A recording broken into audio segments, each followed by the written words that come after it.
We're at Guitar Center. We just demoed the Yamaha TF5 for like 2 hours.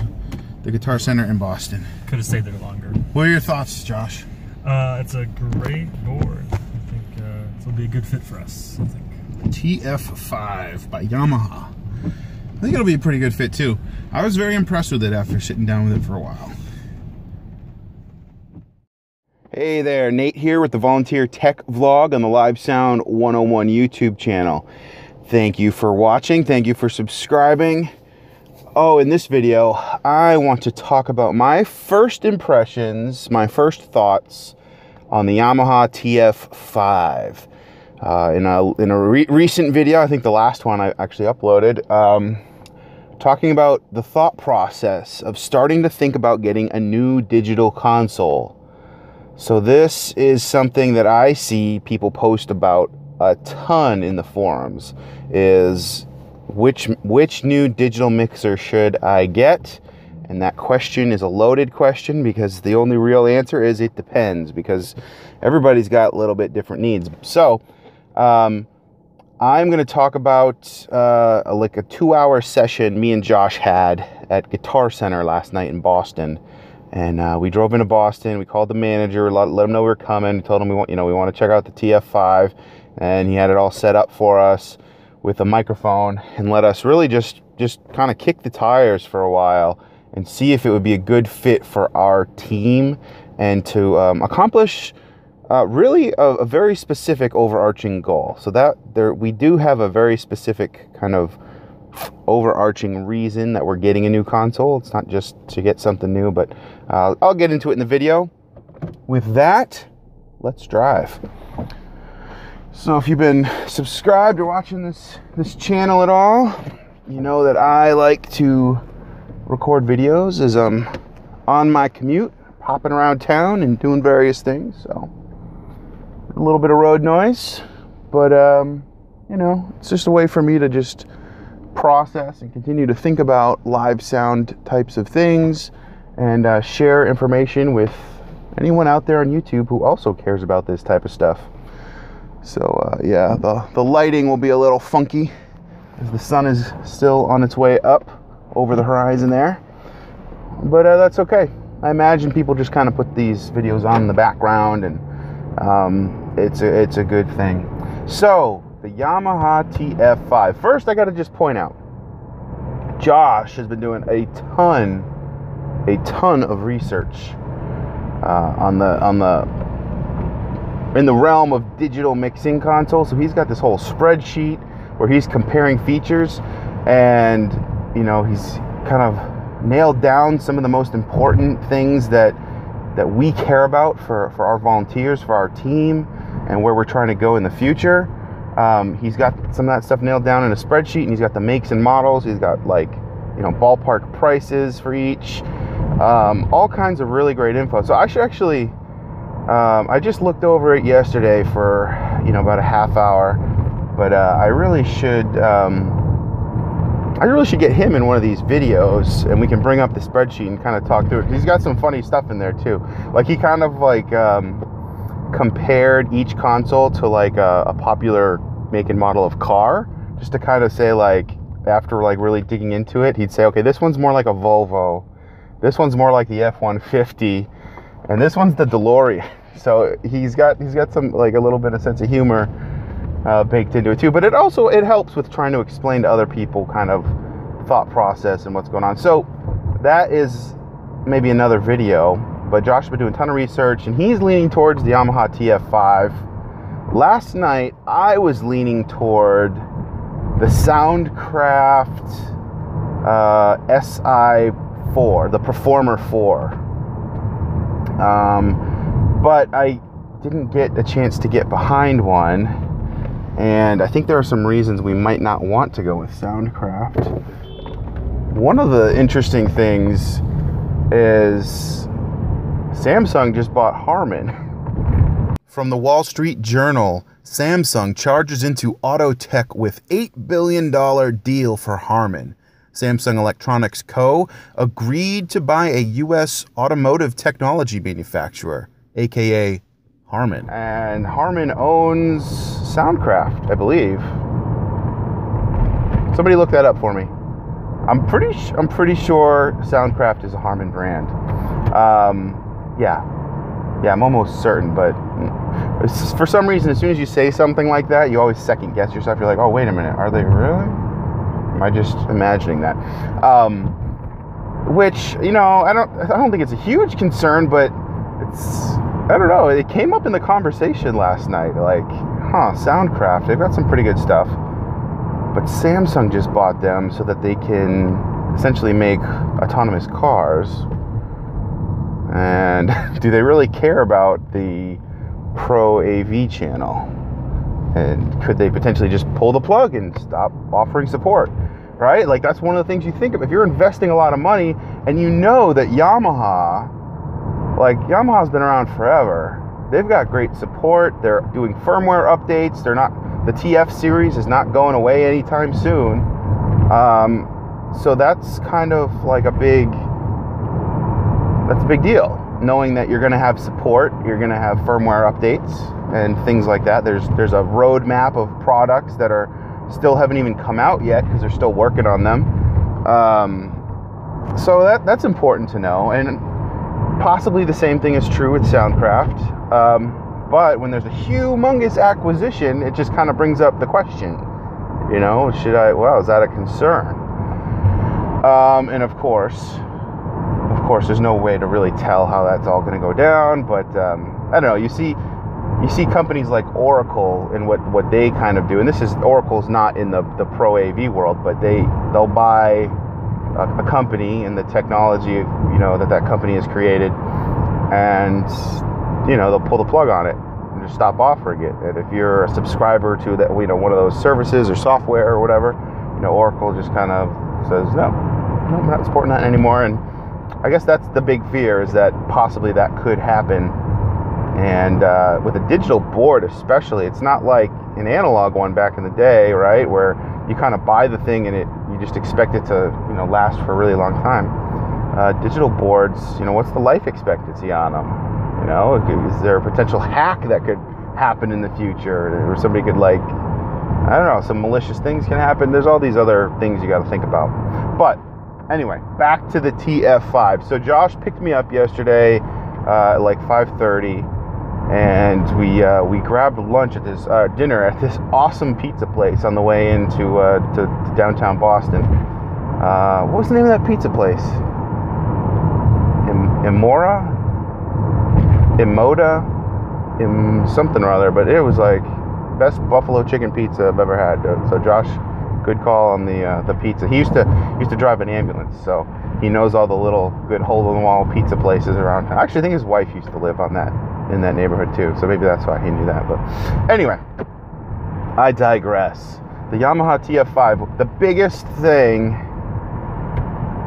that we care about is functionality for volunteers, and having something that's not intimidating to a volunteer.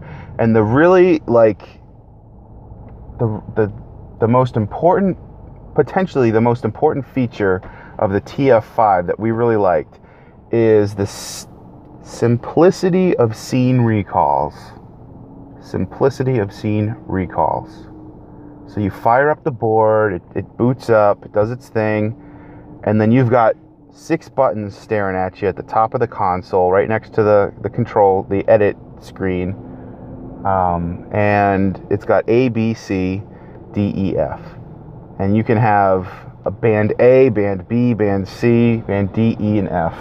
And each band can have its own scene that is literally just one button click away. So the idea is, you know, you spend 6 or 8 hours with each band and you get things really dialed in the way you want it. And then you create this complicated, very technical scene. And then you save it so that it can't be overwritten, and you lock it so that it can't be messed up. And every time that console boots up, the volunteer just says, oh, it's Pete. Pete is playing today. So he presses A, and then 90% of all of the all things equal from week to week, that's gonna pretty much cover Pete's band. Or if Kent is leading worship, you press B. Or whoever's leading worship, they've got their own scene. And it's not that no other digital consoles have this feature. In fact, pretty much all digital consoles have this feature, but it's the fact that it's so, the user interface was so well done that it's just one click away. It's not like you have to explain, oh, here you go into this layer, and then go into this menu, and then go into this sub menu, and then you can get to your scenes. Now, of course, it does have that where you can save many more than just 6 scenes. You can save all kinds of scenes. But the fact is that you could cover maybe 90% of everything that needs to be done with like those 6 scenes, and then if there's like little tweaks you have to do after, you can do those tweaks. So that was really one of the most important features, and we didn't see that in a lot of consoles where it was that simple. And that was so ease of use for a potentially new volunteer is really, really important. And we've got it's funny because so Josh and I went on this trip into Boston to test this out, and Josh has been looking into this pretty intently for the last couple weeks, and people are hearing about it, and there's already like a handful of people that are kind of interested in volunteering once we get a new board. So that's kind of like, wow, word travels fast. And so we might be done with software audio console. Our software audio console days could be over. So the other really important thing about this is obviously the ability to mix remotely. Any new digital board is going to have some sort of app or some sort of way that you can log in with a laptop with Wi-Fi, or typically an app though, to mix remotely. That is also hugely important. And of course the Yamaha TF5 has this feature through like an iPad app. So we would buy this board and an iPad. In-ear monitors, I mean, I think it's got like 8 auxes on the side. So we've got our front of house mix, monitor mix, drum monitor mix, fellowship hall mix, broadcast mix. So we've got like 5 mixes on any given Sunday. And then additionally, we can have like 3 in-ear monitor channels just right up on the faders there, and or right up on the auxes there. So 8 total auxes would be very, very easy to use. And then you can do more mixes on top of that, but those 8 are like the easiest to navigate, because it's like you got your 32 channels, and it's also a one-to-one thing. Like that makes it much simpler too, versus getting the Yamaha TF3, where now you've got physical faders that share a function, and you have to switch between layers. It's really nice to have 32 all laid out, because most volunteers won't ever even have to switch layers. They'll just stay right there on the main screen on the front of house mix, and then they'll hit aux 1, and then all the faders change to the aux 1, and then you hit aux 2, and they change to aux 2.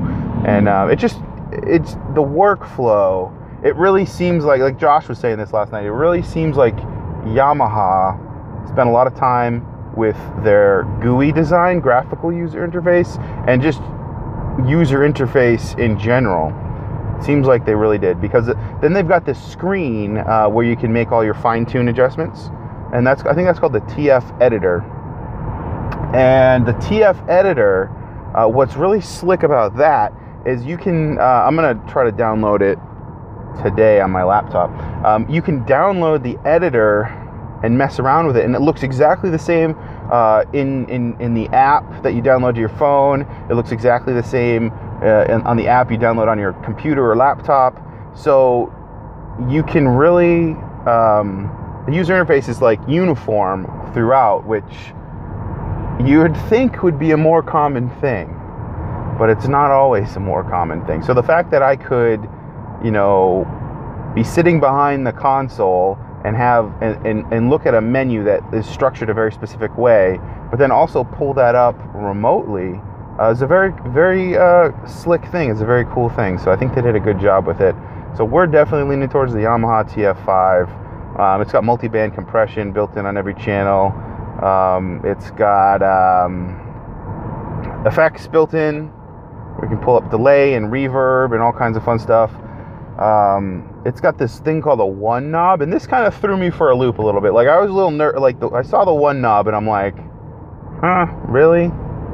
But yeah, the one knob is good for volunteers that are intimidated, because you can have some basic settings for EQ and compression, and the one knob, you just turn it to get more EQ, you turn it to get more compression, and it's structured in such a way that as you turn it, it just does some very basic compression and EQ that is strategic and thoughtful, versus here is compression and EQ to a brand new volunteer, and it's intimidating because you've got compression ratio, you've got the knee, you've got makeup gain, you've got all these parameters that are foreign to you. Whereas if you put it in one knob mode, which I think you can set it to be one knob by default, you just have a knob that you turn for compression, and it basically just adds like a light compression, a typical preset, if you will, that you would use on vocal, for example. So that is also a pretty interesting thing there. The other really important thing that we were thinking about is multi-track recording and doing virtual sound checks, because that is going to be huge for training, being able to do a virtual sound check, and we have not had that functionality up to this point. So the only time, so a musician, so the main thinking is a musician, can go down in the basement or out in the garage and, noodle away on the guitar and learn the part and practice, and really spend some time learning a song. And musicians, kind of have that luxury, whereas the sound person, how many hours do they actually get to practice their craft doing sound? And if you don't have multi-track recording or a virtual sound check of some sort, you really can't do that unless the band is there, and the number of hours in the day that you have access to the band playing live is limited. So this will be a really good thing.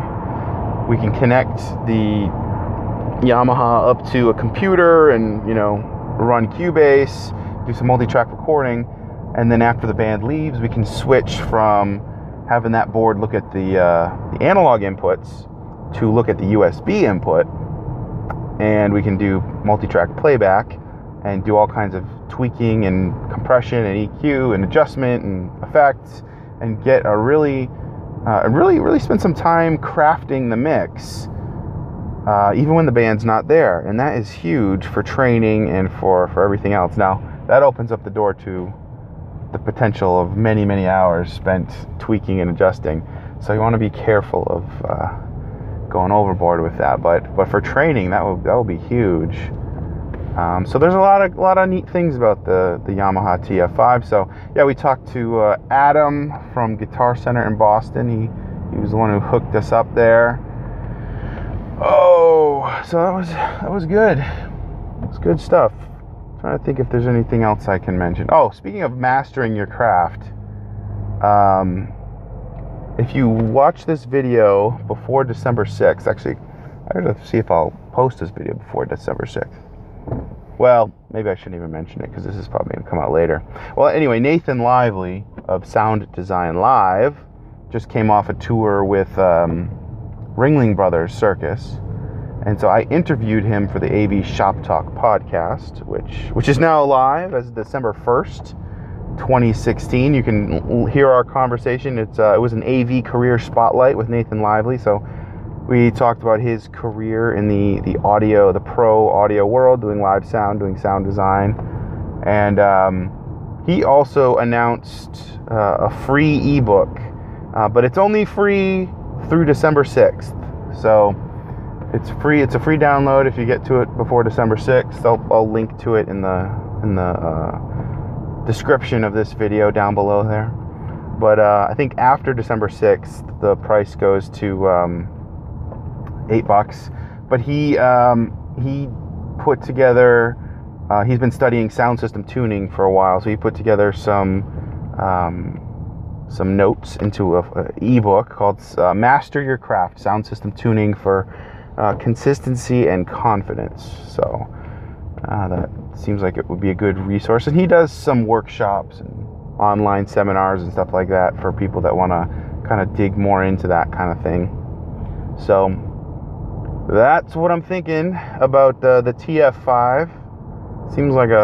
It does seem like a solid choice. Like, after getting behind it and really spending some time with it, there are a lot of things I like about the Yamaha board there. I mean, the price point, it's like $3,500 for the 5. I mean, then I think we'd probably end up getting a remote stage box or a Dante card or something like that to do a digital snake to expand the number of inputs and outputs. But it comes with 32 standard inputs and outputs. It's the 32 standard inputs, and I think 8 or 10 outputs. I can't remember the exact numbers off the top of my head, but seems like it's going to be a good choice. So anyway, if you've got a Yamaha TF5, would love to hear your thoughts on it. Seems good for a good stationary board. I don't know how good the TF5 would do on the road. It just seems like it's not quite as rugged as you might want a board to be. But if it's just, going to be installed up in a control room somewhere and kind of just left there, it seems like that's not really a big concern. So those are my thoughts on the TF5. My name is Nate. This is the Volunteer Tech Vlog on the Live Sound 101 YouTube channel. I will see you in the next sunny video.